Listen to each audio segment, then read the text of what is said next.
Ci spostiamo adesso in Toscana, quindi in questa lezione vedremo i pici, un formato di pasta lunga che andremo a condire con un sugo estivo all'aglione.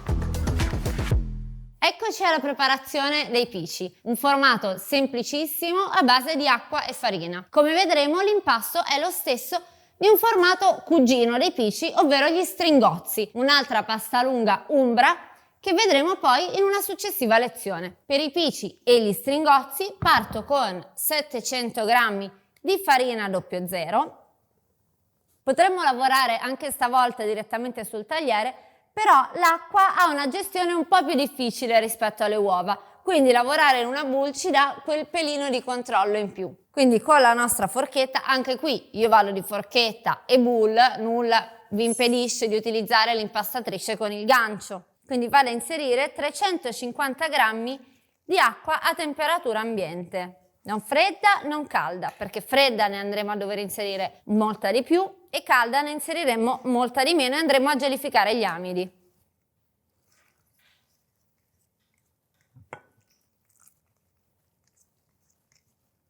I pici e gli stringozzi sono due paste un po' di recupero che si facevano con le farine che si avevano in casa, che erano quelle della preparazione del pane. In Toscana e in Umbria non c'è una tradizione di grano duro, abbiamo una tradizione di pane sciapo a base di farina di grano tenero, per cui sono paste proprio con gli stessi ingredienti del pane. Alcune famiglie inseriscono dell'olio a questo punto. A me piace mantenere un impasto neutro di acqua e farina.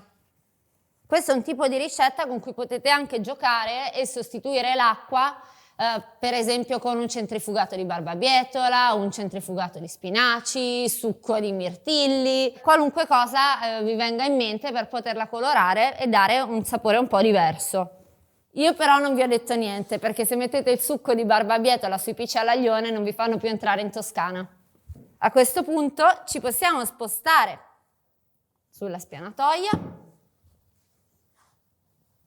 L'impasto dovrà essere piuttosto consistente, ricordiamoci che stiamo lavorando con del grano tenero. Il grano tenero ha una percentuale di proteine più bassa rispetto al grano duro, per cui se andiamo ad idratarlo troppo avremo una pasta che non terrà la cottura. Ricordatevi comunque che parlando di pici e di stringozzi non cerchiamo una pasta con il dente e la callosità, che so, di un'orecchietta o di un cavatello. Saranno comunque paste piuttosto morbide al dente. Io sto inserendo l'acqua un po' alla volta. Vediamo se è necessario arrivare a tutti i 350 grammi oppure se dobbiamo fermarci un pelino prima. In ogni caso, sul ricettario di accademia.tv troverete tutte le proporzioni e tutte le ricette. Vi ricordo però che quando si lavora con acqua e farina è sempre una buona idea sì seguire la ricetta, ma affidarci un po' anche a quello che la farina cerca di trasmetterci. Quindi non andiamo ad inserire tutti i liquidi tutti in una volta. Ricordiamoci che facciamo sempre in tempo ad aggiungere del liquido,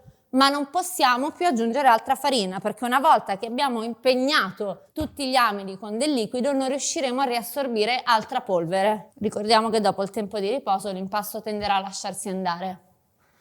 Adesso lavoriamo l'impasto finché non sarà liscio ed omogeneo e anche qui poi andremo ad incartarlo con della pellicola trasparente e lo faremo riposare una mezz'oretta prima di stenderlo.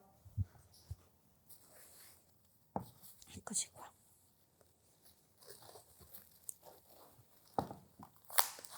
Siamo pronti a formare i nostri pisci, il nostro impasto ha riposato e quindi possiamo procedere. L'altra metà dell'impasto l'abbiamo messo via perché andremo successivamente a fare gli stringozzi. Per i pisci vado a tagliare delle fette di impasto,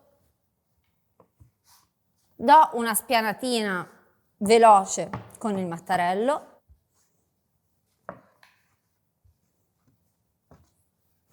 e poi procedo a tagliare delle listarelle.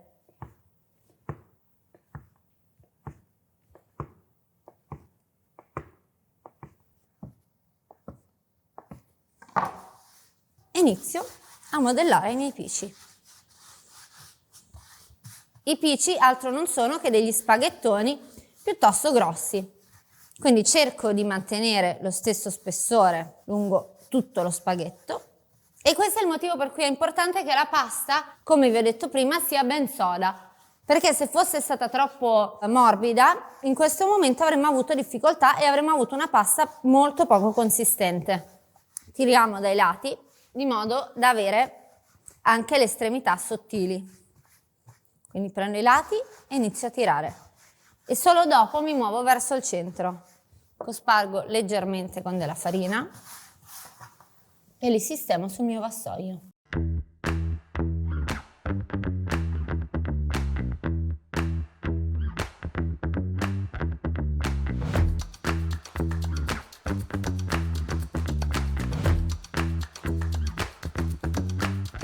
I nostri pisci sono finiti, andiamo a preparare il sugo all'aglione. Abbiamo l'aglione, abbiamo della polpa di pomodoro, peperoncino fresco, prezzemolo, dell'aceto, sale grosso per la pasta, sale fino, olio extravergine d'oliva e pepe. Non abbiate paura dell'aglione, l'aglione ha un gusto molto più delicato dell'aglio tradizionale. Ce ne metteremo un bel po'. Su circa 500 g di polpa andremo a mettere 100 g di aglione. Quindi procediamo tagliando il nostro aglione,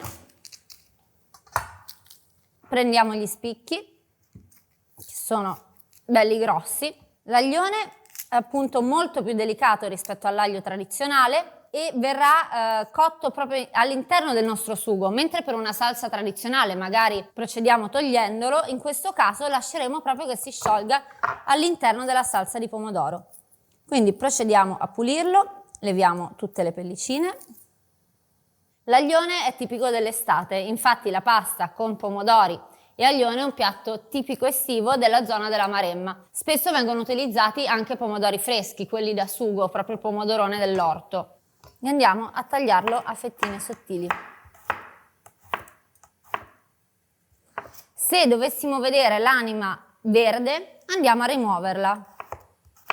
In questo caso non è necessario. Nel frattempo, in padella vado a scaldare dell'olio extravergine di oliva, aggiungo un peperoncino intero e vado a mettere i gambi del prezzemolo per dare un po' di profumo. Tutti gli oli essenziali sono contenuti all'interno del gambo. Abbiamo il nostro olio che sfrigola con dei gambi di prezzemolo e un peperoncino e andiamo ad inserire il nostro aglione. Dobbiamo fare molta attenzione a non farlo bruciare, dovrà cuocere dolcemente. Lasciamo cuocere circa 5 minuti e poi possiamo aggiungere la passata di pomodoro. Abbiamo il nostro aglione che sta iniziando a soffriggere per bene. Tiro via il prezzemolo, tiro via il peperoncino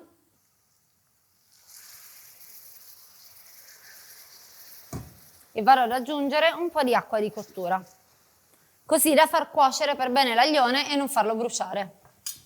L'aglione ha cominciato a disfarsi, vedrete che poi quando il sugo sarà pronto quasi non riusciremo più a distinguerlo, sta facendo questa cremina pazzesca, il profumo in studio non vi dico che cos'è. Appena la mia acqua si è assorbita vado ad inserire la polpa di pomodoro oppure i pomodori ramati che ho sbollentato in acqua bollente, spelato e fatto a pezzettoni. Per far cuocere l'aglione e non farlo bruciare, perché in questo piatto noi cerchiamo la dolcezza, non cerchiamo quel sapore indigesto di aglio bruciato, posso aiutarmi con qualche mestolino di acqua di cottura della pasta. In questo caso ne avrò aggiunti circa un paio. Ci siamo? Andiamo a disfare i pezzi più grossi con un mestolo e andiamo a inserire la nostra polpa di pomodoro.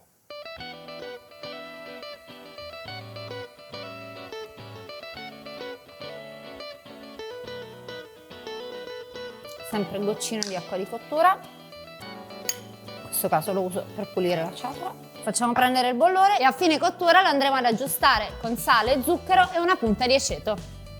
Questo adesso lo lasciamo cuocere per una decina di minuti.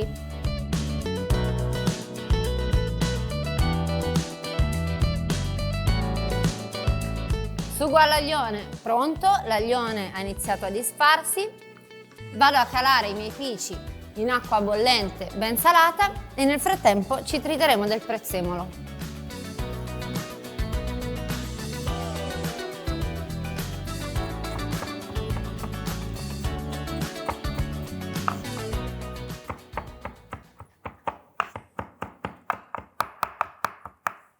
Andiamo ad aggiungere sale,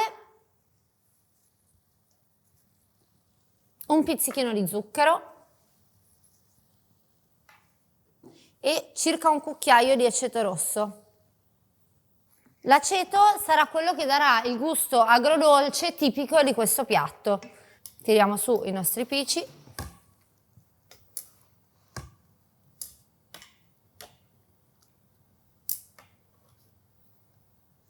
Aggiungiamo il prezzemolo, un goccio di olio, una punta di acqua di cottura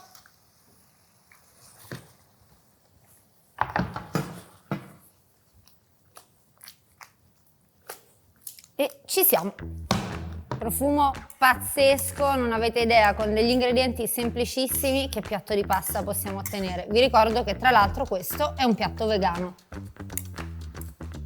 Andiamo a impiattare, aggiungiamo il sughetto rimasto sul fondo della padella. La particolarità dei pici è proprio che in alcuni punti la pasta sarà più cotta, in altri sarà più tenera e quindi avremo un'alternanza di parti più callose a delle parti invece che si sono un po' più lasciate andare. Io lo finirei semplicemente così.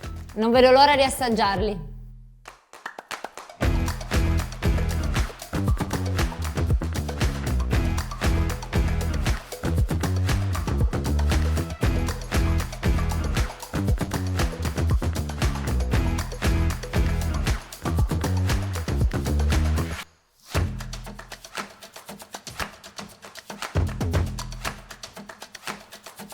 Con i pici all'aglione, un piatto vegano, estivissimo, profumatissimo, concludiamo la nostra parte in Toscana e ci spostiamo in Umbria dove vedremo gli stringozzi alla norcina.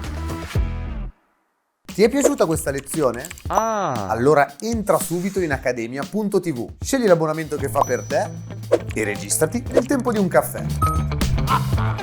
Allaccia il grembiule, Mondo di Accademia.tv ti aspetta.